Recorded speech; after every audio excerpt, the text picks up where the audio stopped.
welcome to the Radio in Action podcast. I am Tim Price. I am the Inside Sales Manager here at Icom, and we are here today with the man, the myth and the legend, my guy, Jon Paul.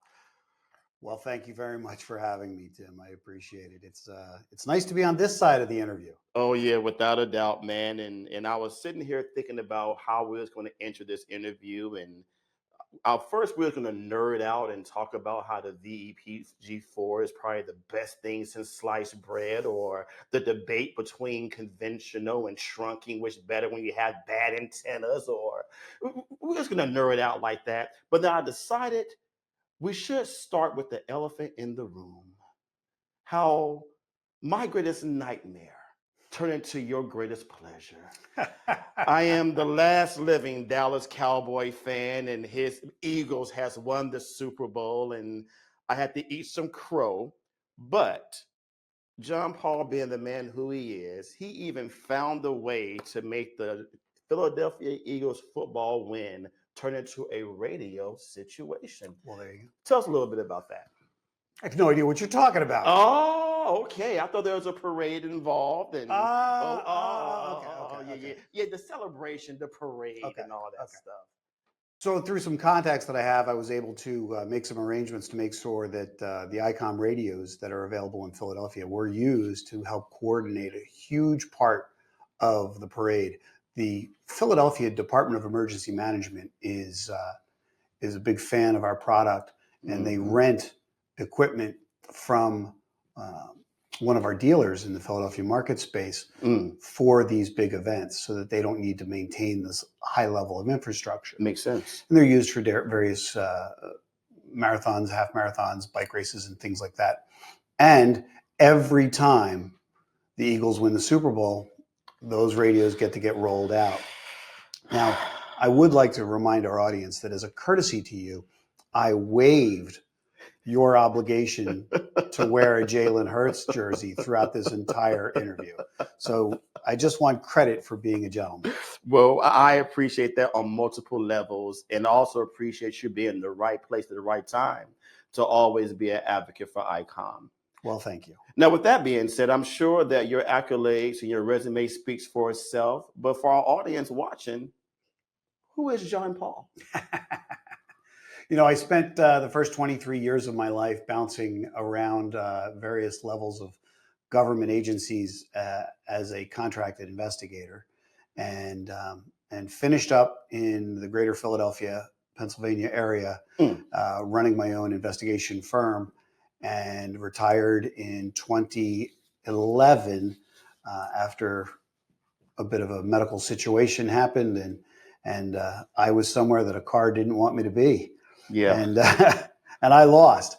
So, but on the upside, I'm here today, and in a completely new way, a new career, and a new pathway. And I have been loving the radio world ever since. And I use my experience, both with the government process and the investigative process, to try to learn as much as I can about how our customers are actually using our equipment, and try to provide a good solution for them. Exciting things happen at IWCE, where we're using that experience of investigation to understand customer needs, and oftentimes there's a long-term solution, long-term solutions, but money could be an issue, right? So tell us a little bit about what you're doing at IWCE this year. That's pretty exciting. Developing a new system for a radio user, integrating multiple platforms of technology, and then deciding whether or not to use a forklift solution or a forklift upgrade or a migration path. As a general rule, I'm a huge fan of the migration path for a couple of reasons. Okay. The migration path allows you to experiment with the technology as you buy it and implement it, and grow those various pieces of technology. It also allows you an opportunity to support the immediate needs of the operation without straining the budget. Okay. So if you can plan out your immediate needs and your future needs, and somehow come to a happy compromise so that over the course of however many budget cycles it takes you to achieve your radio success, then a lot of organizations are able to deploy a greater, more efficient system because they're no longer held to the budget constraints of, say, one fiscal year or 2 fiscal years. And a capital improvement can be seen with operating expense monies. Mm-hmm. And the advantages to middle of the road organizations that don't necessarily have this tremendous capital upgrade budget, they're able to keep the radio system that they're currently using, integrate it with some of the new technology, and then slowly phase it out while they're bringing in additional products. And an example of that might be, say, a ski resort. Okay. A ski resort that already has 100 radios in use. They're being used by the ski patrol. They're being used by the first aid people. They're being used by the maintenance people, the grooming people that groom the ski slopes. But at the same time, the housekeeping people, the security people, and the front desk people all need to be able to talk as well. Yeah.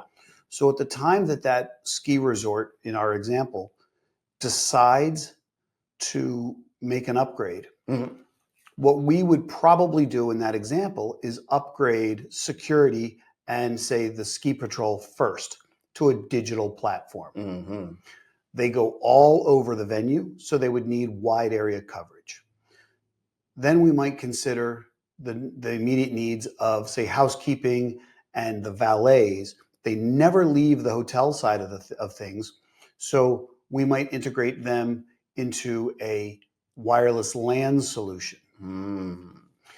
But we use our gateway, as you quoted earlier, the VEPG4, which is Icom's great gateway. We would use that to blend the systems together so that in the instance where a valet or a housekeeper needed to talk to somebody at security who's using a traditional radio system, then they would be able to do that seamlessly. But over time, we might also realize that the ski resort has buses that run down into town to pick up people from the other hotels, motels, etc., and they get shuttled up the hill on a bus. Well, that bus might go as far as 5, 6, 7, 12 miles if they're going to the local airport. Right. And then we can integrate them with our wider area LTE solution and blend that in. But in a migration plan, we're going to talk about how we can spread those improvements out to make the burden on the deploying team, whether it's the security, the maintenance, or the IT team, make that burden a little bit easier. Let them only deploy 1 or 2 things at a time. Let them learn it, master it, and become proficient. Then they can move on to another technology and help another group. The advantage to that versus the forklift upgrade is that they have all that extra time and the ability to pull from various budgets. When you do a forklift upgrade, we're talking about all 100 radios coming off the mountain and getting thrown into a box. We're talking about all brand new equipment going in, and everybody has to learn that new equipment somewhere between when you turned it off at midnight and it's going back on at 6 a.m. Right. So the learning curve is very, very difficult.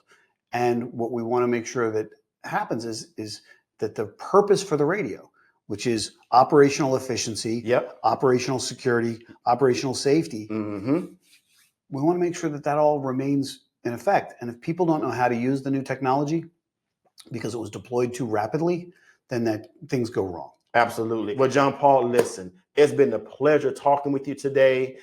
Thank you for not making me wear that jersey because it would have hurt my credibility as a Cowboys fan. We have meetings at Target every Thursday, and I couldn't wear that. I didn't know that you still had credibility as a Cowboys fan. Yeah, I do. And the best thing about being a Cowboys fan, every year is going to be our year until we play a game. Well, there you go. There you go. There is the other thing to think about is when you're a Cowboys fan, you always have that extra time on Sundays in January and February. Yeah, exactly right. To get ready to come to Icom America on Monday. Jon Paul, pleasure's Thanks, all Tim. mine. Thanks for being a great guy. Hey, radio's in action. What more can I say?